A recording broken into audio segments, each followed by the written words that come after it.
It has finally been said clearly, openly, and on record. President Bola Ahmed Tinubu has declared bandits and all armed non-state actors in Nigeria as terrorists, and he has promised that there will be no mercy for those who continue to terrorize the country. This is not a rumor. This is not a leaked memo. This is not an anonymous briefing. This declaration was made by the president himself, standing before a joint session of the National Assembly while presenting the 2026 budget. And from that moment, the conversation around insecurity in Nigeria shifted. Now let us look at this clearly. For years, Nigerians have listened to debates about whether bandits are criminals, militants, insurgents, freedom fighters, or misguided youths. That argument, according to the president, is now over. Under the new security framework, banditry, kidnapping, violent cultism, militias, forest-based armed groups, and even foreign-linked mercenaries will no longer be treated as isolated criminal problems. They will now fall squarely under terrorism. And that distinction matters, because once an act is classified as terrorism, everything changes. The laws applied, the severity of punishment, the powers of the state, and the level of international cooperation. If you are watching at this point, please like this video and subscribe. According to President Tinubu, Nigeria is entering what he described as a new era of criminal justice. His words were firm, deliberate, and unmistakable.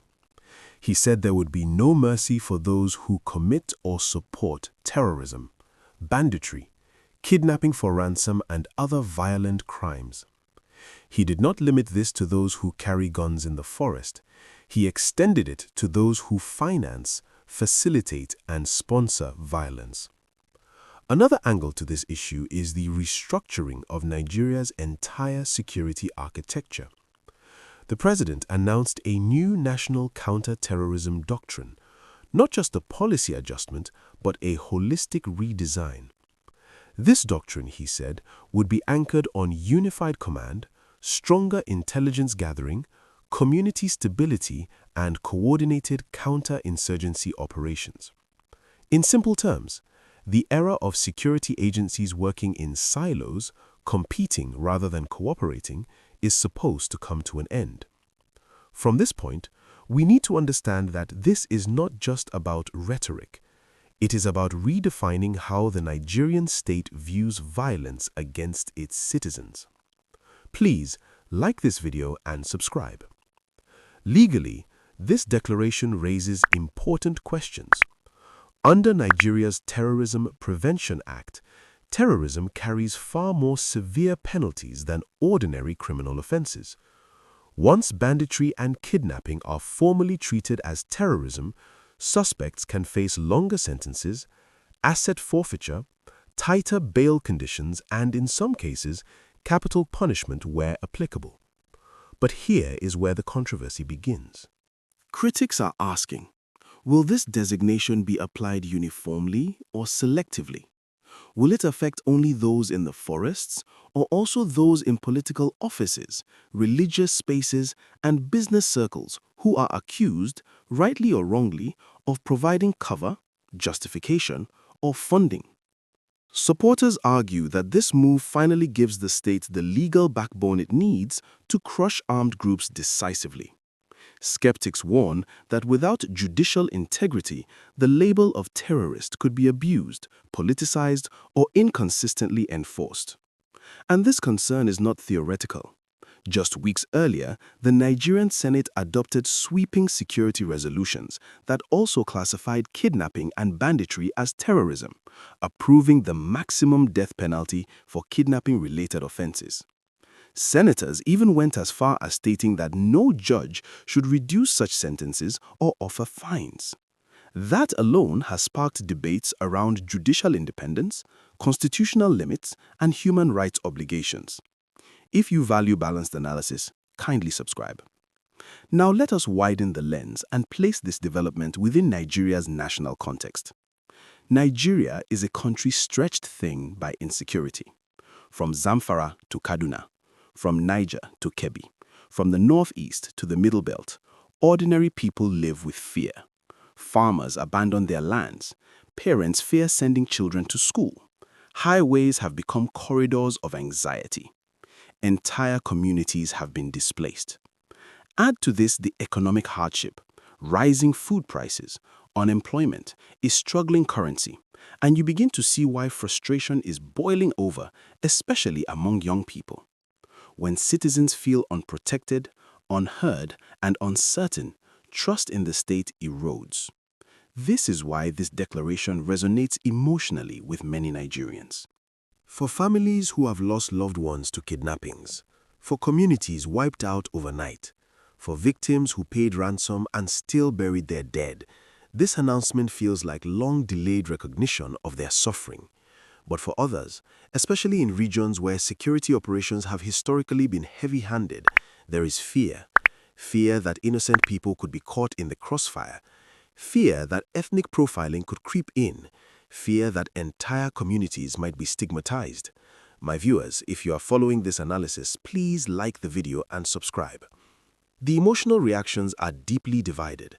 Supporters of the policy say this is the courage Nigerians have been waiting for. They argue that the state must reassert its monopoly on violence and stop negotiating with criminals. To them, calling bandits terrorists is simply calling reality by its name. Critics, however, urge caution. Some argue that previous administrations also made tough pronouncements that were never fully implemented. Others warn that force alone cannot solve insecurity without addressing poverty, illiteracy, porous borders, and weak institutions. There is also intense debate around public figures who, in the past, have advocated dialogue or rehabilitation for bandits. Some Nigerians interpret those positions as misplaced sympathy. Others see them as attempts at de-escalation. What is clear is that this new policy puts such arguments under renewed scrutiny. It is important to say this carefully. Allegations and perceptions must not replace evidence. Naming sponsors of terror requires investigation, proof, and due process. Anything less risks injustice and further division. Now, from the government's perspective, this declaration can be seen as a strategic reset. President Tinubu tied increased security spending in the 2026 budget to measurable outcomes.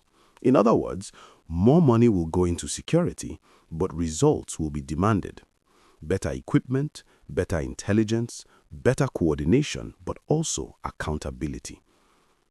There's also an international dimension. Terrorism designation opens doors to deeper intelligence sharing, sanctions tracking, and cooperation with foreign partners. In a global system where terror financing is monitored across borders, this move aligns Nigeria more firmly with international counterterrorism frameworks. Politically, it signals strength. It tells citizens that the government recognizes insecurity as an existential threat, not a peripheral problem. It tells security agencies that excuses will no longer be tolerated. And it tells armed groups that the rules of engagement have changed. But declarations alone do not secure villages. The real test lies ahead. Will security forces actually move decisively into known hideouts? Will intelligence be acted upon, not ignored? Will arrests lead to prosecutions, not quiet releases? Will courts deliver justice transparently, without compromise or corruption? These are the questions Nigerians are asking. What do you think? Is this declaration a turning point or just another strong speech? Share your thoughts in the comment section. Looking forward, the implications are enormous. We could see a wave of new legislation, amendments to existing laws, and faster-tracked terrorism cases in court. We could also see more aggressive military operations. We could also see pushback from civil society, legal bodies, and international observers concerned about human rights and due process. There is also the role of citizens. Intelligence does not fall from the sky. Communities must trust security agencies enough to share information. But that trust can only exist if people believe that innocent persons will not be punished and that guilty ones will not walk free because of money or influence. Religious and community leaders too carry responsibility. Words matter, sermons matter, silence matters. Extremist ideology does not grow in a vacuum. It grows where it is tolerated, excused, or ignored. Please like this video and subscribe.